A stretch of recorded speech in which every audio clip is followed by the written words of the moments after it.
All right, so I am doing another interview today, and last week I interviewed Josh Thornton as a race director, and today I'm sitting with Todd Leedy. And Todd is putting on the infamous Swamp Cross, and this is a race in the Gainesville, Florida area. And Todd takes a little bit different approach. So whereas Josh does a whole series and puts on 6 race weekends, that's 12 races in one season, Todd supports the community by focusing on one weekend. So obviously it helps you work into your schedule a little bit by doing one race weekend. Yeah. So let me first of all ask you, how did you first get into cyclocross? I got into cyclocross actually through a very gradual process. About 2007, I bought a cyclocross bike, but not to do cyclocross. I bought the cyclocross bike at the suggestion of a friend of mine who owned a bike shop, and I was looking for a commuter bike. Yep. He said, "Oh, cyclocross bike would be perfect for that. It can handle anything that the streets can throw at you, etc., etc." And so I bought that 2007. I think probably for 3 years I was using it exclusively to commute. I had it set up with fenders and rack, etc., etc. And then, as I recall, about 2010-11, Clint Gibbs here said, "Oh, I'm scheduling a gravel ride. Anyone with a cross bike should come and check it out." And so I did that, and first ride I was completely hooked on gravel. And then it was about a year or two after that where I said, you know, I think I'm going to try this cyclocross thing, because at that point Swamp Cross was already running in Gainesville through Tim Hayes and Keith Richards. And I'd come out and watched one year and said, okay, you know, I'm gonna do it the next season. Yeah. And so my first cyclocross race was actually Savannah Super Prestige weekend. Okay. And I was pretty much hooked that weekend instantly because I won both my races. Nice. So when you come out for the first time and win both your races, that pretty much seals the deal. Yeah. So that's how I got into cyclocross. So now you've taken over Swamp Cross. How'd you get into that? About 2013, Tim and Keith decided they were going a different direction, and Swamp Cross has always been a 352 racing event, supported by the team. You know, I don't do this by myself. I've got, you know, a whole bunch of volunteers that come from the race team. And so we said, well, either the event's going to fold or someone has to take it over. And so I said, well, I'll take it over. I do administrative work for a living, so I know it's just about coordination and event planning and stuff like that. So I gave it a shot, and yeah, so 4 years later I'm still here. So what's been the most rewarding thing, I say the most rewarding and the most challenging thing about putting on these races? I guess for me the most rewarding thing is just seeing a lot of people enjoy the venue that you can manage to get a hold of, the course that you can put together on that venue, and you know, a lot of people that I see week in and week out throughout the season, just coming to Gainesville and enjoying the local area. You know, both the venues that I've used have been fairly unique venues in Florida. Our old venue in Alachua certainly had the most climbing of any event in Florida, with some big hill climbs in it. And this event, this year we're at Critter Creek Farm in Gainesville, new venue for the year, and I would say the thing that really distinguishes it is it's on private farm, isolated from any surrounding activity, so we're not in a public park.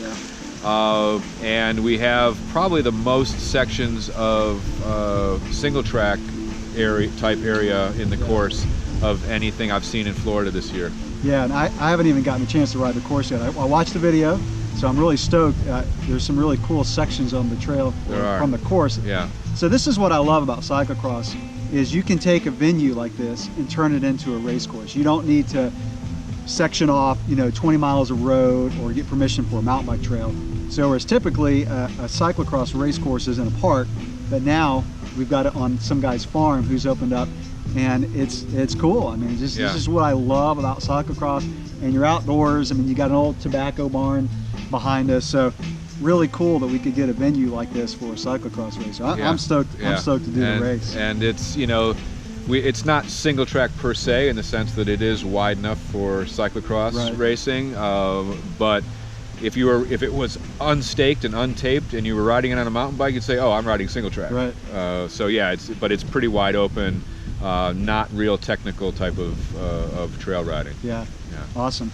So you had mentioned the gravel riding scene, and this is one thing I want to talk to you about. So where do you see cyclocross and gravel? How do they complement each other, or do they complement?